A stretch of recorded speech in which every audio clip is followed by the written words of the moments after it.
এখন আমরা ফ্রেশ হয়ে গেছি, এখন ফ্রেশ হয়ে আমরা যাচ্ছি লাঞ্চ করতে।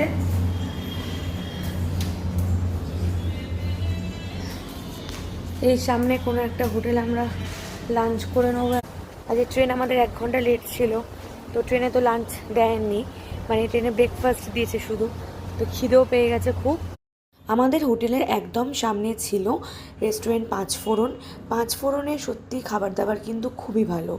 যেহেতু আমার মা বাইরে বেরোলে খুব একটা আমিষ পছন্দ করে না, তো ভেজ খাবো। এখানে ভেজ থালির প্রাইস ছিল 250 টাকা করে, কিন্তু আমরা সেপারেটলি সমস্তটা কিছু নিয়েছিলাম। রাইস অনুযায়ী কিন্তু কোয়ান্টিটি একদমই ঠিকঠাক ছিল, মানে এই একটা যে রাইস নিয়েছিলাম এতে আমাদের দুজনেরই হয়ে গেছিলো। আর তার সাথে নিয়েছিলাম ঝুরি আলু ভাজা, নর্মাল তো সাদা ভাত নিয়েছি, আর ধোকার ডালনা নিয়েছিলাম, সোনামুগ ডাল নিয়েছিলাম কড়াইশুঁটি দিয়ে, আর ছিল আলু পটলের তরকারি, সাথে ছিল পাঁপড় ভাজা আর চাটনি। খাবার দাবারের পাঁচফোড়নে যে টেস্ট, সত্যি সেটা দুর্দান্ত। মানে প্রাইস অনুযায়ী খাবার দাবারের কোয়ালিটি কোয়ান্টিটি দুটোই কিন্তু পুরো ঠিকঠাক। এখন দেখছি যে চাটনির ক্লিপটা নেওয়া হয়নি, তো চাটনিটা ছিল আমের চাটনি। চাটনিটাও কিন্তু খেতে সত্যি দারুণ ছিল, মানে খাওয়া দাওয়া সত্যি খুব ভালো।